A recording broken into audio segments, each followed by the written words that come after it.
Henry was reluctant to get up after that spectacular. First, let's do a note on place. None of us will have a memorial service or a remembrance like this, but even if any of us do, it won't be in a place that we created. And we should note for a moment the sense of place that brings us to the Temple of Dendur. And while you think of it, look out the window and see the magnificence of Central Park. So it's quite appropriate. I want to express my gratitude for the honor of being included in this program.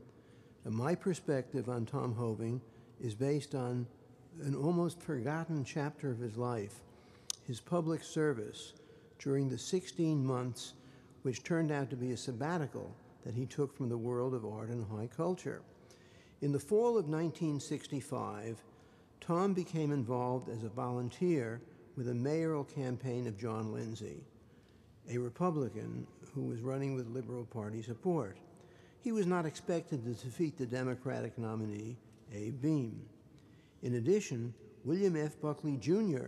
chose that year to make his race on the conservative line, drawing off hundreds of thousands of votes, which might otherwise have gone to Lindsay. However, he won.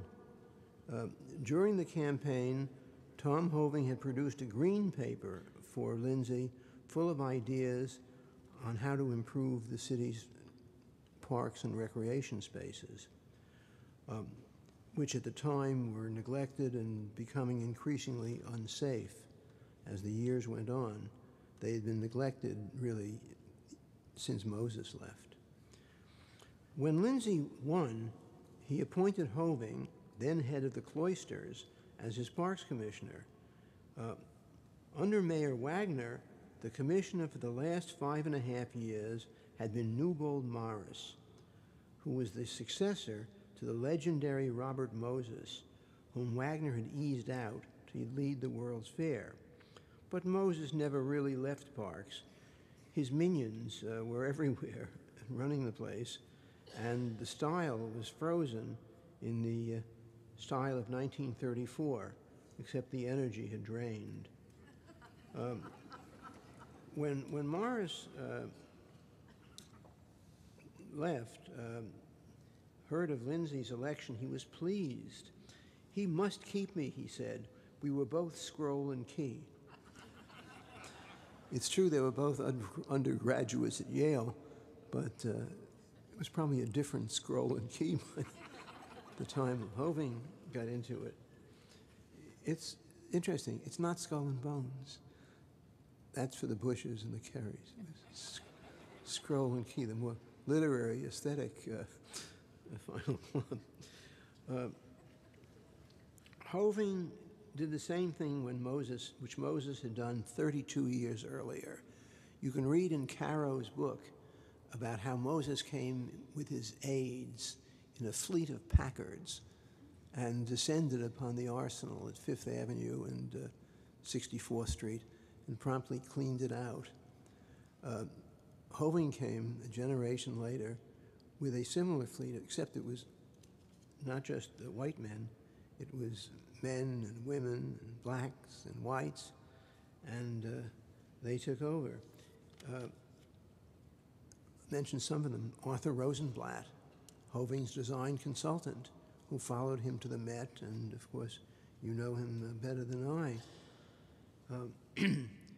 To do public relations, which was particularly important to him for some reason, he chose Mary Perrott Nichols, who at the time was city editor of the alternative weekly The Village Voice. Nichols had been attacking Robert Moses for many years, but her coming to parks was an extraordinary climax to her career, although later Mayor Koch appointed her head of WNYC. She resigned on principle because she wouldn't publish the names of Johns that were caught, which Koch wanted to do, and that was that. She prevailed. Subsequently, he took her back. He brought others, Ted Diamond and Alan Morse, both crackerjack lawyers, and Peter Ashkenazi, the restaurateur, as his personal assistant.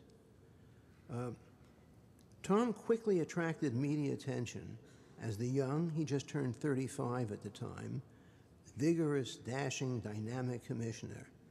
The only one. He was not your typical commissioner mold by any means. And it was really a historic accident that he knew Lindsay and had worked with him and had earned the position by what he did. He rode around the parks on his motorcycle. He stopped to talk to park users to find out how they liked it. He kept his eye on park employees, trying to see that they were working, which was difficult. One of them complained to me, and I'll never forget his words. Newbold Morris was a good commissioner. He never interfered with the department. I know where we were both standing when he said that. It became life memory, describing the old ways. Tom had a good personal relationship with Mayor Lindsay. You don't know how long it would have lasted because they were both very strong-willed people. But well, it was terrific, and that helped the agency a great deal. I recall one cabinet meeting which Mayor Lindsay presided and all the commissioners was there. There was a major drought in 1966, a terrible water shortage. We haven't had one like that in the last 40 years. And the mayor had banned all kinds of uses of water, including parks using it. But it had rained the previous couple of days, and the mayor announced that, good news, rain. And Tom asked if he could fill the Harlem Mere, a large water body at 110th Street and near Fifth Avenue, part of Central Park. The mayor grandly said yes. I immediately left the room, got on the phone, called the engineers, and told them to turn on the water immediately before anyone could change their mind or come to their senses. We wanted the lake full. Now, what happened was that a few weeks later, the Lindsay administration used to have sort of parties for its commissioners to give them a bonding experience. And they had one at the Kips Bay Theater to see the movie The Endless Summer, which had just come out at that time. So 44 years ago. Trey was in small.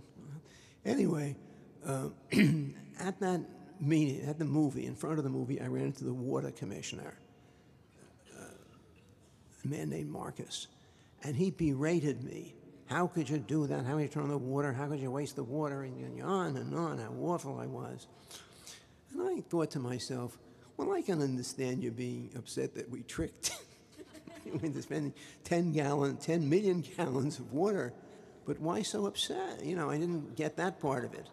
Later, it turned out that he'd taken a $10,000 bribe from a company which was supposed to clean out the reservoir after it had been drained.